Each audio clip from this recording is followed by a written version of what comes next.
बाबा साहेब ने पूरा जीवन ऊंच नीच, भेदभाव और छुआछूत के उन्मूलन जैसे कार्यों के लिए कर दिया समर्पित। यहाँ ये बताना जरूरी है कि यह मेरा वीडियो किसी भी तरह की मान्यता, जानकारी की पुष्टि नहीं करता है।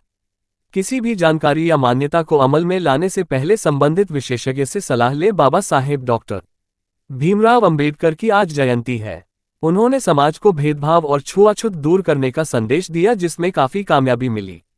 बाबा साहेब ने पूरा जीवन ऊंच नीच, भेदभाव और छुआछूत के उन्मूलन जैसे कार्यों के लिए कर दिया समर्पित। नई दिल्ली, डॉक्टर सौरभा मालवीय। बाबा साहेब डॉक्टर भीमराव अंबेडकर का नाम कौन नहीं जानता है। उन्होंने अपना पूरा जीवन ऊंच नीच, भेदभाव और छुआछूत के उन्मूलन जैसे कार्यों के लिए कर दिया समर्पित दिया था। सामाजिक समता और सामाजिक न्याय जैसे सामाजिक परिवर्तन के मुद्दों को प्रमुखता से स्वर देने और परिणाम तक लाने वाले प्रमुख लोगों में डॉक्टर भीमराव अंबेडकर का नाम अग्रणी है। उन्हें ही बाबा साहेब के नाम से भी जाना जाता है। एक आत्म समाज निर्माण, सामाजिक समस्याओं, अस्पृश्यता जैसे सामाजिक मामलों पर उनका मन संवेदनशील एवं व्यापक था। वे कहा करते थे, एक महान आदमी एक आम आदमी से इस तरह से अलग है कि वह समाज का सेवक बनने को तैयार रहता है। जन्म 14 अप्रैल 1891 को मध्य प्रदेश के महू में जन्मे भीमराव अंबेडकर रामजी मालोजी सकपाल और भीमाबाई की संतान थे। वह एक ऐसी हिंदू जाति से संबंध रखते थे जिसे अछूत समझा जाता था।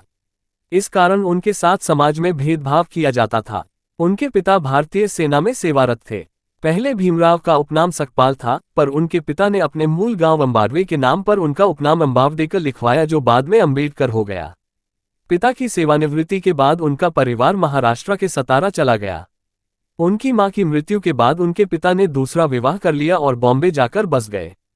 शिक्षा मुंबई जाकर उन्होंने शिक्षा ग्रहण की। वर्ष 1906 में मात्र 15 वर्ष की आयु में उनका विवाह 9 वर्षीय रमाबाई से कर दिया गया। वर्ष 1908 में उन्होंने 12वीं पास की। स्कूली शिक्षा पूर्ण करने के बाद उन्होंने बॉम्बे के अल्फिंस्टन कॉलेज में दाखिला लिया। उन्हें गायकवाड़ राजा सयाजी से 25 रुपये मासिक की स्कॉलरशिप मिलने लगी थी। वर्ष 1912 में उन्होंने राजनीति विज्ञान व अर्थशास्त्र में स्नातकोत्तर की उपाधि ली। इसके बाद उच्च शिक्षा के लिए वह अमेरिका चले गए। वर्ष 1916 में उन्हें उनके एक शोध के लिए पीएचडी से सम्मानित किया गया। इसके बाद वह लंदन गए, किंतु बीच में ही लौटना पड़ा।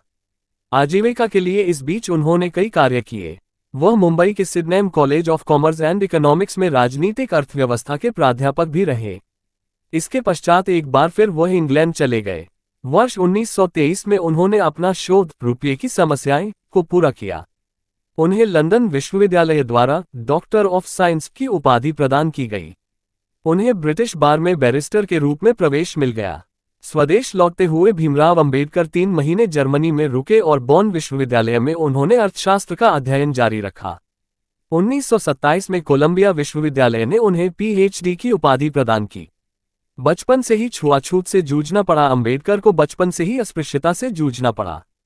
विद्यालय से लेकर नौकरी करने तक उनके साथ भेदभाव होता रहा। इस भेदभाव ने उनके मन को बहुत ठेस पहुंचाई। उन्होंने छुआछूत का समूल नाश करने की ठान ली। उन्होंने कहा कि जनजाति एवं दलित के लिए देश में एक भिन्न चुनाव प्रणाली होनी चाहिए। देश भर में घूम घूम कर उन्होंने दलितों के अधिकारों के लिए आवाज उठाई और लोगों को जागरूक किया। उन्होंने एक समाचार पत्र मूकनायक लीडर ऑफ साइलेंट शुरू किया। एक बार उनके भाषण से प्रभावित होकर कोल्हापुर के शासक ने अपने पद से त्यागपत्र दे दिया, जिसकी देश भर में चर्चा हुई। इस घटना ने भारतीय राजनीति को एक नया आयाम दिया। स्वतंत्र मजदूर पार्टी की स्थापना वर्ष 1936 में भीमराव अंबेडकर ने स्वतंत्र मजदूर पार्टी की स्थापना की। अगले वर्ष 1937 के केंद्रीय विधानसभा चुनाव में उनकी पार्टी ने 15 सीटों पर विजय प्राप्त की। उन्होंने इस दल को all India schedule caste party में परिवर्तित कर दिया। वर्ष 1946 में संविधान सभा के चुनाव में वह खड़े तो हुए, किंतु सफलता नहीं मिली। वह रक्षा सलाहकार समिति और वायसराय की कार्यकारी परिषद के लिए श्रम मंत्री के रूप में सेवारत रहे। वह देश के पहले कानून मंत्री बने। उन्हें संविधान गठन समिति का अध्यक्ष बनाया गया। अंबेडकर समानता पर विशेष बल देते थे। वह कहते थे, अगर देश की अलग अलग जाति एक दूसरे से अपनी लड़ाई समाप्त नहीं करेगी तो देश एकजुट कभी नहीं हो सकता। यदि हम एक संयुक्त एकीकृत आधुनिक भारत चाहते हैं तो सभी धर्मशास्त्रों की संप्रभुता का अंत होना चाहिए। हमारे पास यह आज़ादी इसलिए है ताकि हम उन चीज़ों को सुधार सकें जो सामाजिक व्यवस्था, असमानता, भेदभाव और अन्य चीज़ों से भरी है जो हमारे मौलिक अधिकारों के विरोधी हैं। एक सफल क्रांति के लिए केवल असंतोष का होना ही काफ़ी नहीं है, बल्कि इसके लिए न्याय, राजनीतिक और सामाजिक अधिकारों में गहरी आस्था का होना भी बहुत आवश्यक है। राजनीतिक अत्याचार सामाजिक अत्याचार की तुलना में कुछ भी नहीं है और जो सुधारक समाज की अवज्ञा करता है वह सरकार की अवज्ञा करने वाले राजनीतिज्ञ से ज़्यादा साहसी है। जब तक आप सामाजिक स्वतंत्रता हासिल नहीं कर लेते तब तक आपको कानून चाहे जो भी स्वतंत्रता देता है वह आपके किसी काम की नहीं। यदि हम एक संयुक्त एकीकृत आधुनिक भारत चाहते हैं तो सभी धर्म शास्त्रों की संप्रभुता का अंत होना चाहिए। छुआछूत का आजीवन विरोध बाबा साहब ने जीवनिरपेक्ष छुआछूत का विरोध किया। उन्होंने दलित समाज के सामाजिक और आर्थिक उत्थान के लिए सराहनीय कार्य किए। वह कहते, आप स्वयं को अस्पृश्य न माने, अपना घर साफ रखें। घिनौने रीति रिवाजों को छोड़ देना चाहिए। हमारे पास यह आज़ादी इसलिए है ताकि हम उन चीज़ों को सुधार सकें जो सामाजिक व्यवस्था, असमानता, भेदभाव और अन्य चीज़ों से भरी हैं जो हमारे मौलिक अधिकारों की विरोधी हैं। राष्ट्रवाद तभी औचित्य ग्रहण कर सकता है जब लोगों के बीच जाति, नस्ल या रंग का अंतर भुलाकर उसमें सामाजिक भ्रातृत्व को सर्वोच्च स्थान दिया जाए। सामाजिक समानता को महत्व वह सामाजिक समानता को बहुत महत्व देते थे। वह कहते थे, जब तक आप सामाजिक स्वतंत्रता हासिल नहीं कर लेते तब तक आपको कानून चाहे जो भी स्वतंत्रता देता है वह आपके किसी काम की नहीं होती। एक सफल क्रांति के लिए सिर्फ असंतोष का होना ही काफ़ी नहीं, बल्कि इसके लिए न्याय, राजनीतिक और सामाजिक अधिकारों में गहरी आस्था का होना भी जरूरी है। राजनीतिक अत्याचार सामाजिक अत्याचार की तुलना में कुछ भी नहीं है और जो सुधारक समाज की अवज्ञा करता है वह सरकार की अवज्ञा करने वाले राजनीतिज्ञ से ज़्यादा साहसी है। वह राजनीति को जनकल्याण का माध्यम मानते थे। वह स्वयं के बारे में कहते थे, मैं राजनीति में सुख भोगने नहीं, अपने सभी दबे कुचले भाइयों को उनके अधिकार दिलाने आया हूँ। मेरे नाम की जय जयकार करने से अच्छा है मेरे बताए हुए रास्ते पर चलें। वह कहते थे, न्याय हमेशा समानता के विचार को पैदा करता है। संविधान मात्र वकीलों का दस्तावेज नहीं, ये जीवन का एक माध्यम है। निस्संदेह देश उनके योगदान को कभी भुला नहीं पाएगा, इसलिए अपनाया था बौद्ध धर्म। अम्बेडकर का बचपन अत्यंत संस्कारी एवं धार्मिक माहौल में बीता था। इस वजह से उन्हें श्रेष्ठ संस्कार मिले। वह कहते थे, मैं एक ऐसे धर्म को मानता हूँ जो स्वतंत्रता, समानता और भाईचारा सिखाए।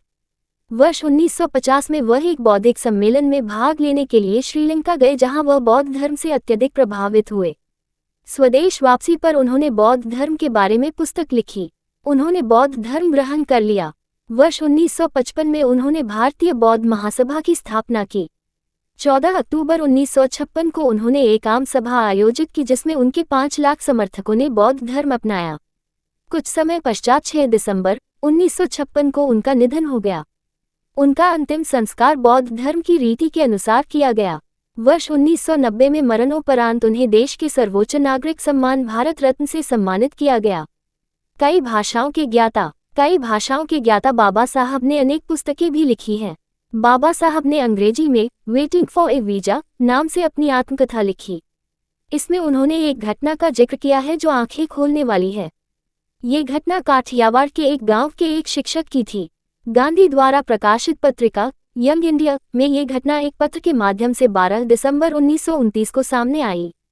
इसमें लेखक ने बताया था कि कैसे उसकी पत्नी की, जिसने हाल ही में बच्चे को जन्म दिया था, चिकित्सक के ठीक से उपचार नहीं करने के कारण मृत्यु हो गई। पत्र में लिखा था, बच्चा होने के 2 दिन बाद मेरी पत्नी बीमार हो गई। उसकी नब्ज धीमी हो गई और छाती फूलने लगी, जिससे सांस लेने में कष्ट होने लगा और पसलियों में तेज दर्द होने लगा। मैं एक चिकित्सक को बुलाने गया, लेकिन उसने कहा कि वह अछूत के घर नहीं जाएगा और न ही वह बच्चे को देखने के लिए तैयार हुआ। तब मैं वहां से नगर सेठ के दरबार गया और उनसे मदद की भीख मांगी। नगर सेठ ने आश्वासन दिया कि मैं चिकित्सक को 2 रुपये दे दूंगा। तब जाकर चिकित्सक आया, लेकिन उसने इस शर्त पर रोगी को देखा कि वह बस्ती के बाहर ही उसे देखेगा। मैं अपनी पत्नी और नवजात शिशु को लेकर बस्ती के बाहर आया। तब चिकित्सक ने अपना थर्मामीटर एक अन्य व्यक्ति को दिया और उसने मुड़ो दिया और मैंने अपनी पत्नी को। फिर उसी प्रक्रिया में थर्मामीटर वापस किया। ये रात 8 बजे की बात है। थर्मामीटर देखते हुए चिकित्सक ने कहा कि रोगी को निमोनिया हो गया है। उसके बाद चिकित्सक चला गया और दवाएं भेजी। मैं बाजार से कुछ लिनसीड खरीद कर ले आया और रोगी को लगाया। बाद में चिकित्सक ने रोगी को देखने से इनकार कर दिया, जबकि उसे इस काम के लिए 2 रुपये दिए गए थे। चिकित्सक की अनदेखी से उसकी मृत्यु हो गई। उस शिक्षक और चिकित्सक का नाम नहीं लिखा गया था। शिक्षक ने बदले की कार्यवाही के डर के कारण नाम नहीं दिया, लेकिन तथ्य एकदम सही है। उसके लिए किसी स्पष्टीकरण की आवश्यकता नहीं है। शिक्षित होने के बाद भी चिकित्सक ने गंभीर रोगग्रस्त महिला को स्वयं थर्मामीटर लगाने से मना कर दिया। उसके मन में बिल्कुल भी उथल पुथल नहीं हुई कि वह जिस कार्य से बंधा हुआ है उसके कुछ नियम भी हैं। डॉक्टर अंबेडकर का जन्म ऐसे समुदाय में हुआ था जिसे उस दिनों अछूत समझा जाता था। उन्होंने ये देखा कि कैसे उनके समाज में लोगों के साथ भेदभाव बरता जाता है। इन चीज़ों को उन्होंने निकटता से महसूस भी किया, जिससे वे खिन्न रहते थे। शायद इस कारण ही अपने आखिरी दिनों में उन्होंने बौद्ध धर्म अपना लिया था।